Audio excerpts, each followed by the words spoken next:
Hi guys, and welcome back. I'm Tyler, and this is my tabletop.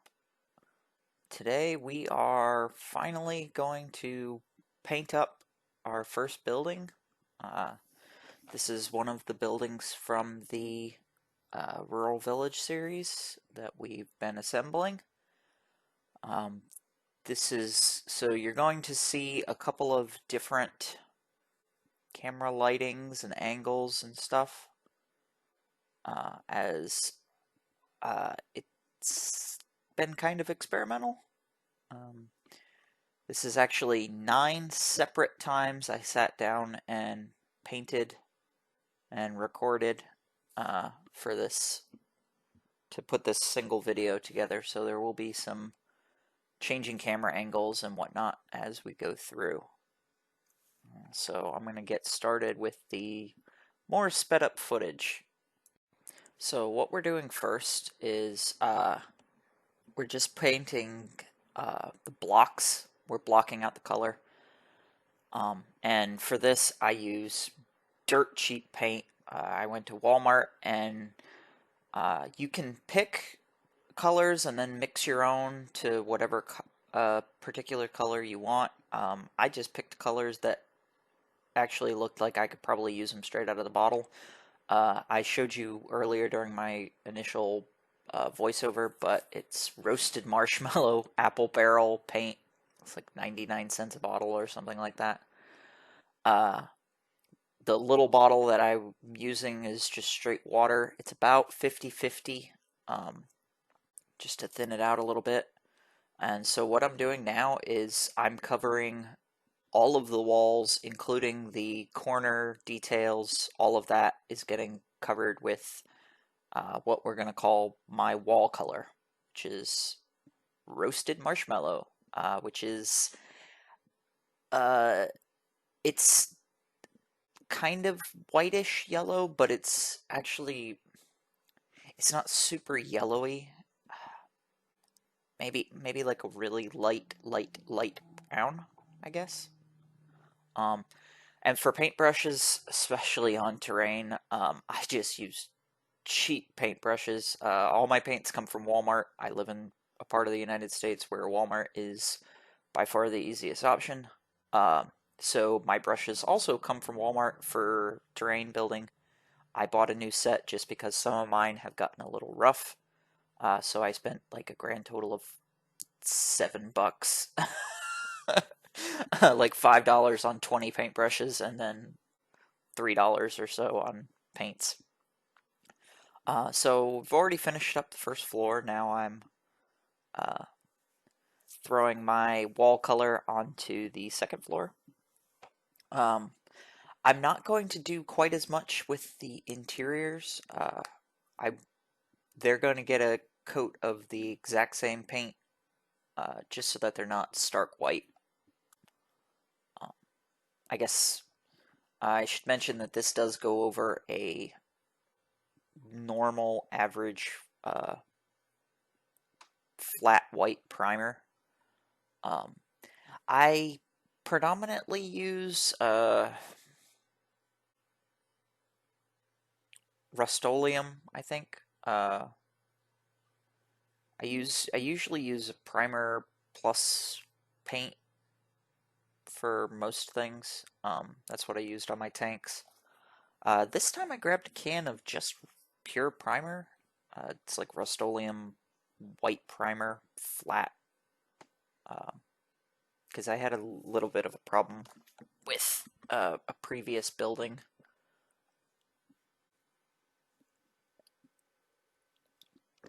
Anyway, this goes really quick. This is a sped up portion, but it still goes quick. You see that I've got these glued to, uh, I've got them glued to dowels, which are glued to little paper cups. Paper cups are magical, and I use them a lot. Um, they're on dowels so that I can spin them around, and they're basically just painting handles.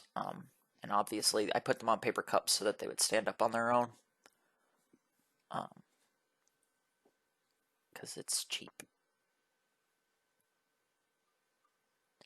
So the general rule of thumb that we're going to be going with for this whole process is 2 coats of paint for each of the different color blocks. So we've got the wall color block, which is our roasted marshmallow. We have that red in the background, which I'm using for the around the windows, the awnings, all of that space. I have a slightly browner color to do the actual frame of the windows, like the crossbar within the window and some of the other bits. And then we're using a gray for the roof. And everything's going to get 2 coats before I throw magical instant better painting, aka washes. Games Workshop washes. The only difference I'm doing between all the color blocks is that the first coat of paint on the roof is black, and then I'm going to put a coat of gray on it. Now my black is a different different brand. You can see the bottle is a different shape and size and all that stuff. It is still cheap acrylic black paint. And this is going over the white primer that I put on the entire building. And once I'm finished with this, and yes, there will be a little hole at the bottom when you peel off the dowel, but it doesn't matter. I don't care that much.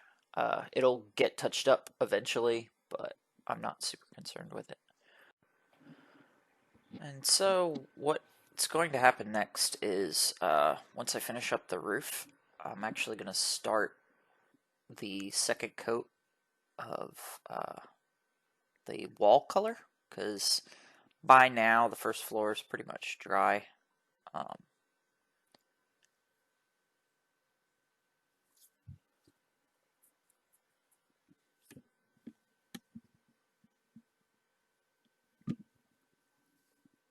And it's just, I mean, fill in the entire thing again.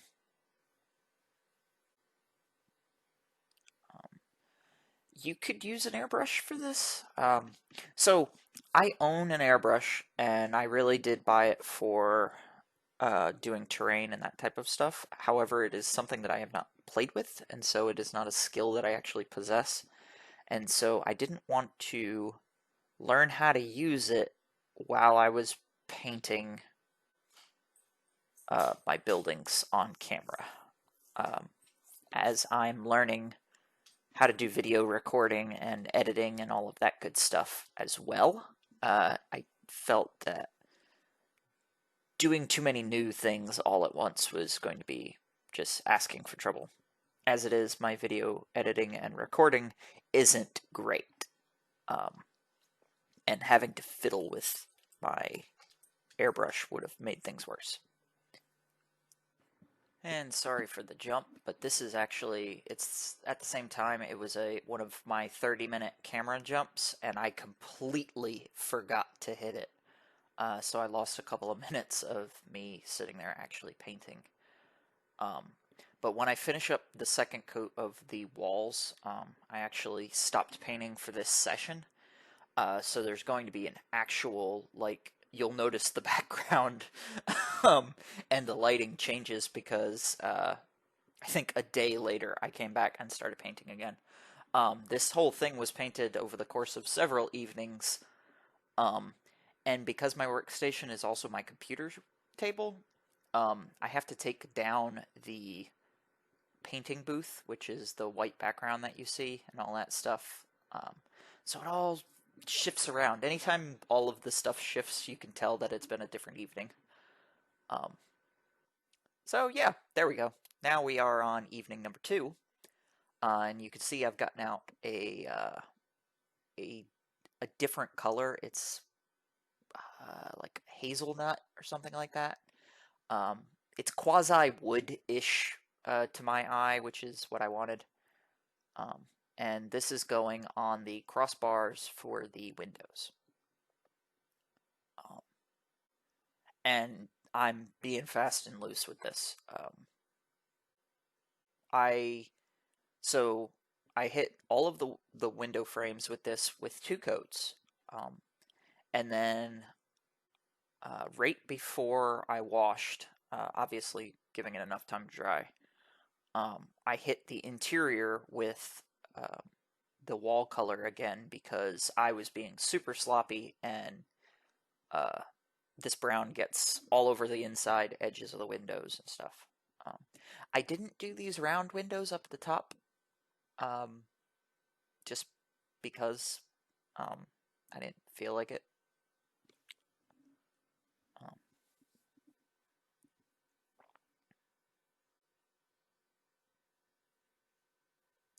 I also do the awning supports in this color. These little triangle pieces. I will say the thing that I didn't do, which you'll see at the very, very end, is that there's more that you can do to these buildings. Before you start painting, you can put in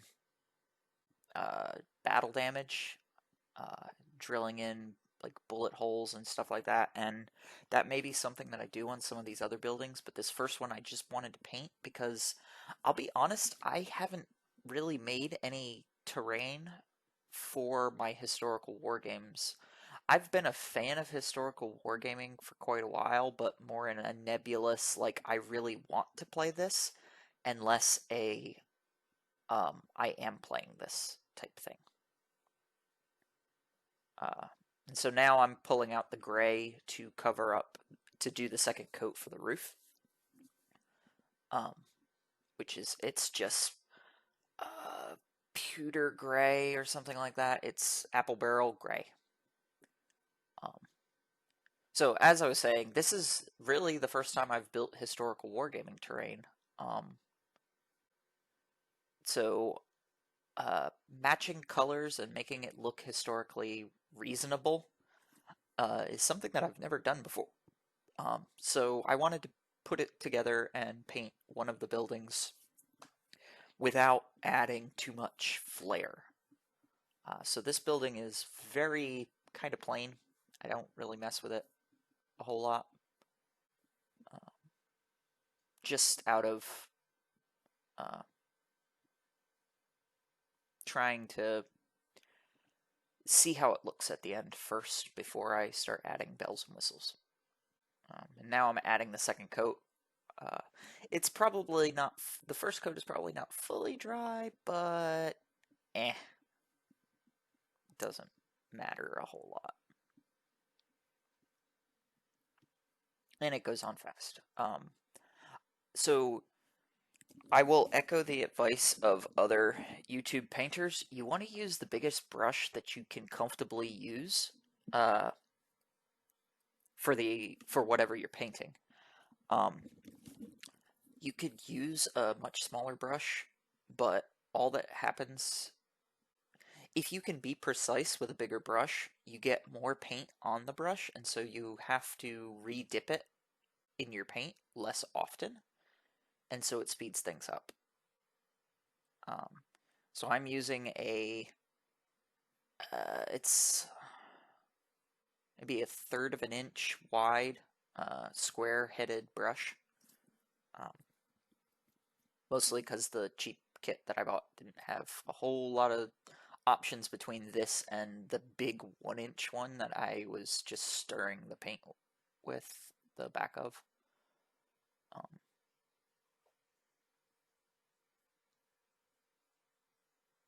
You'll notice that this big picture window looking thing, I did not paint brown.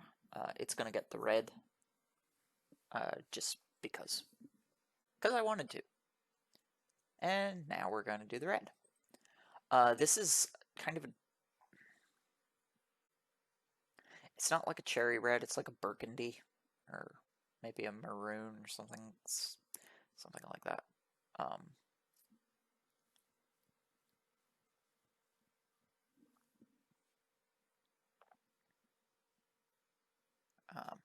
And I'm using the exact same brush I was just using. You want to, it's it's pretty big, but it's small enough to where I can hit what I'm aiming for without going over too much. Um, and the hardest part with uh,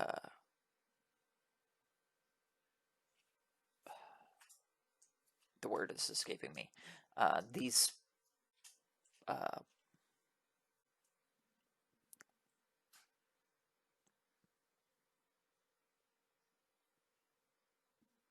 the parts near the window. The hardest part about these things near the windows, which the word is just completely gone from my memory, is that you do need to hit the thin, like the the edge of it all the way around, which can be a bit of a struggle. Um, Honestly, if I were doing this again, I might paint those before I glue them on.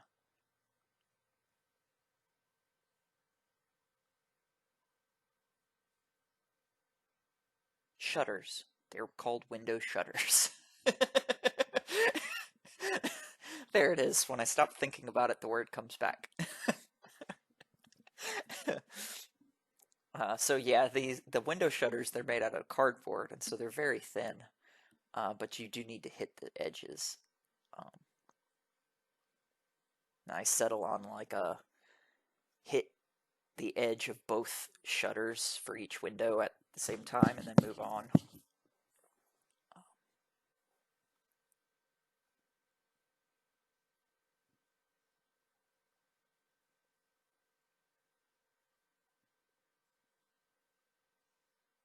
Hey, and that was actually a smooth transition at the 30-minute mark for this video. Um, See what happens when you pay attention and actually remember to do it? You wouldn't have even been able to tell. But, so this is, as with most other things, when you start blocking out detail, that's when things slow down. This is probably the slowest part. Um, and this is going to get 2 coats, so.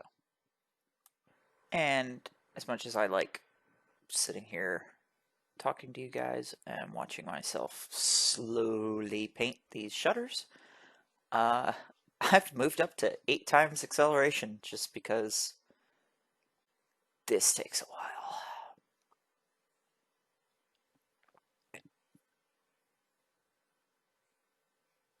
while. So for the ground floor, we're painting the shutters, we're painting the windowsills, we're painting the frame of that big picture window in the front. We're also painting the doors and the awnings, all this red color, kind of trying to bring the whole thing together. I'm sure that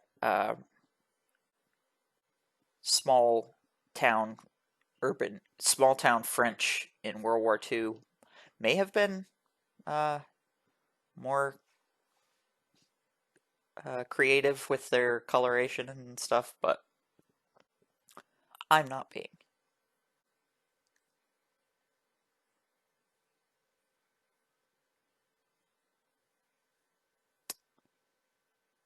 And so I am running into the issue that my lighting for this particular day was not great. It is very dark up in the upper left corner of the screen. Yeah, I apologize. I think I've figured out the best way to light, which you guys will see in a little bit. It gets better. I I did improve upon it as time went on. Um,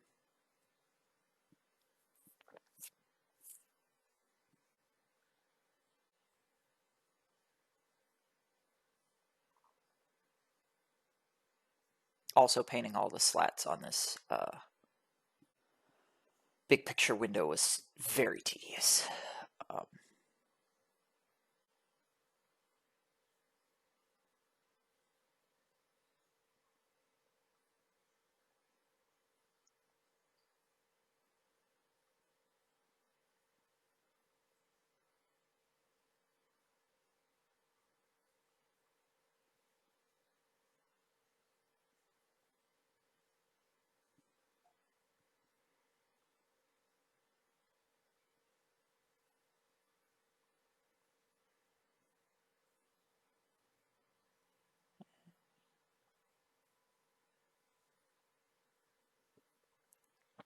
And that'll wrap up our first coat of red. And now we are on a separate night. Third night. We're going back through and handling the second coat of red.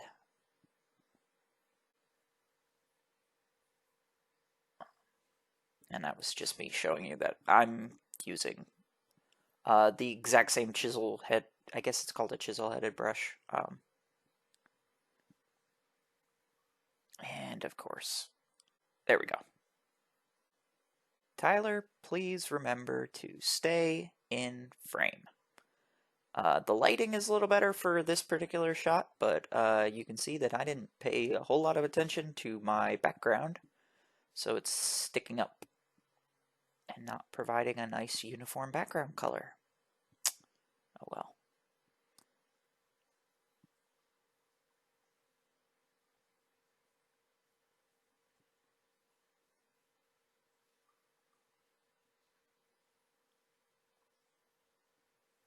And I can't remember what I did there, but this is still, I guess, night 3, and I'm still doing painting of the second coat of the red. I think I had to go deal with the dogs or something like that. But, pause in the video.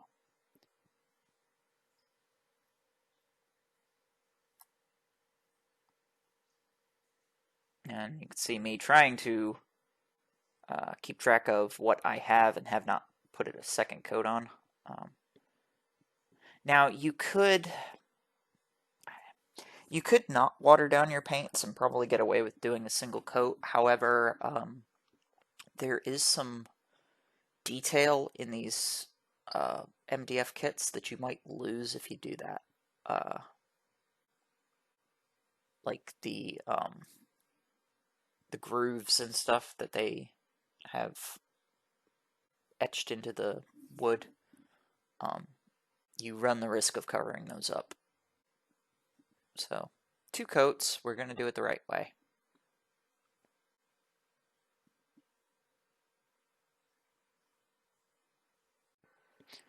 And back to 8 times acceleration for shutter painting, part 2.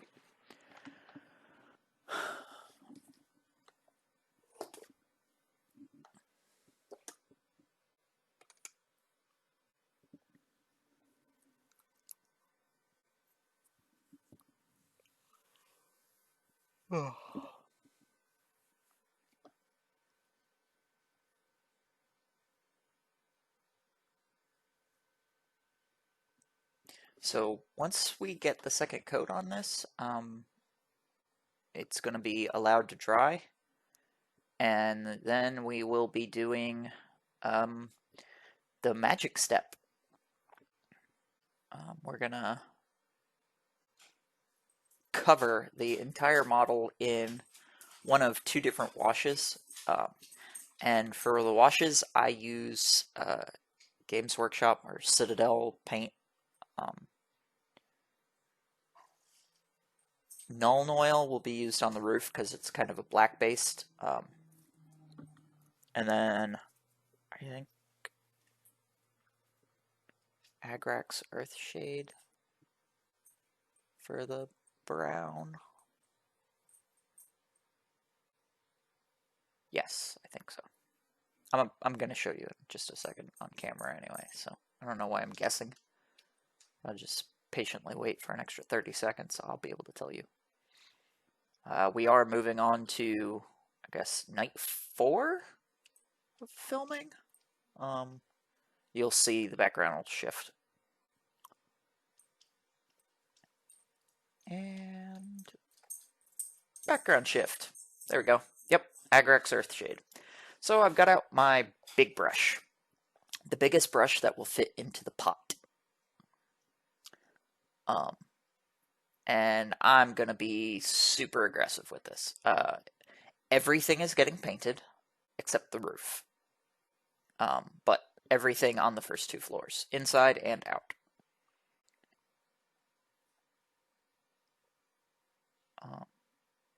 I believe off camera I cleaned up the inside part of the windows.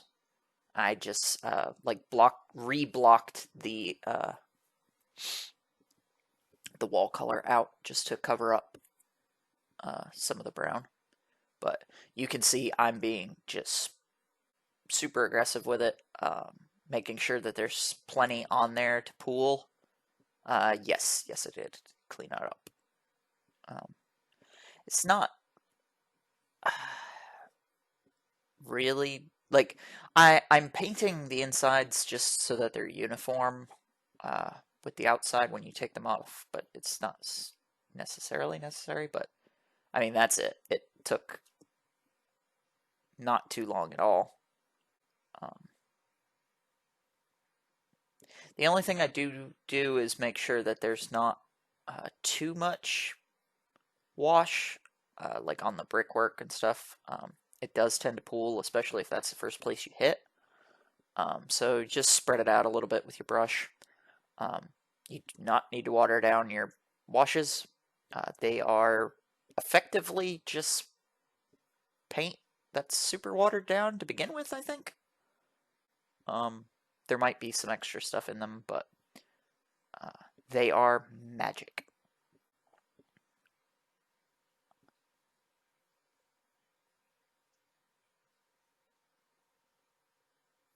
Now, although it took me several nights to do all this, you could probably do, if you could block out everything in one night, then you could get to the wash step, because the wash needs to dry for a full day.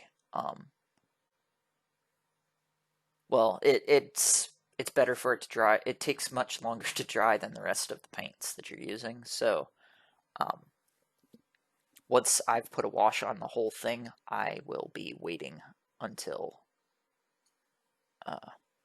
the next day. Okay, yeah. So now I'm using Nuln Oil on the roof.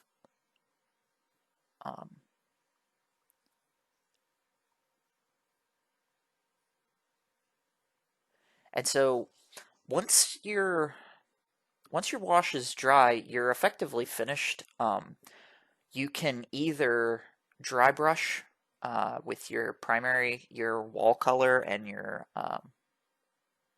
like basically with your block colors to kind of bring things back up because you've now really darkened the model. What I'm going to do instead of dry brushing, because I didn't feel like dry brushing this one,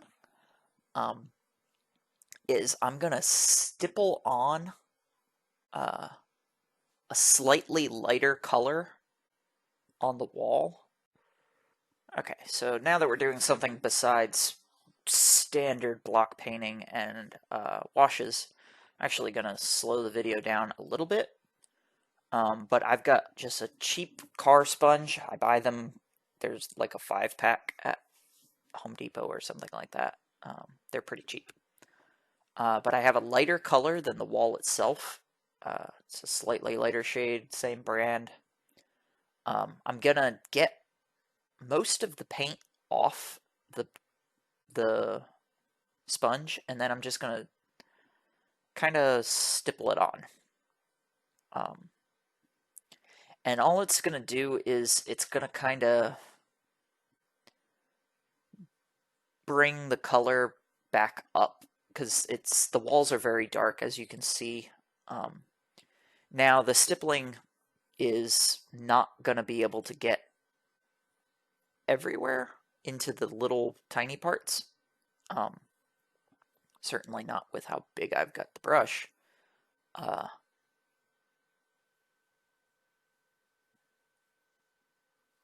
So you'll see me cut the great thing about using a sponge is you can change the shape of it with a pair of scissors. So I actually will cut it in half to make it thinner so I can get between the windows, but there will still be parts of the walls and stuff that do not get any stippling, so they remain dark. You can see me it's kind of an eyeball thing. Anywhere where it looks like I put too much on, I'll just wipe with my finger to get it off.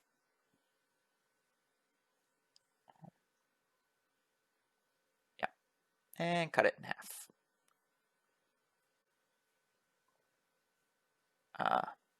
I do that because the ground floor has much tighter details.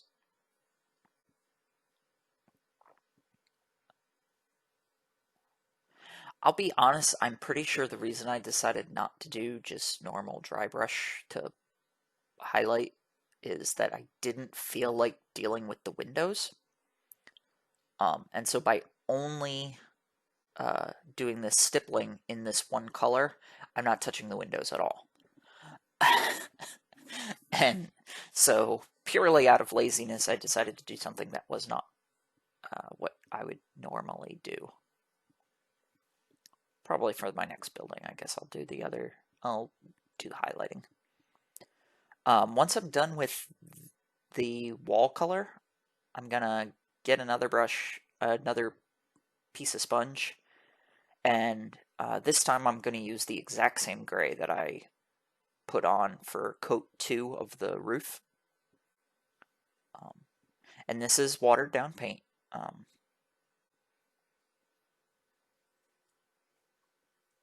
But it goes on the same way. Remove most of your paint and then stipple.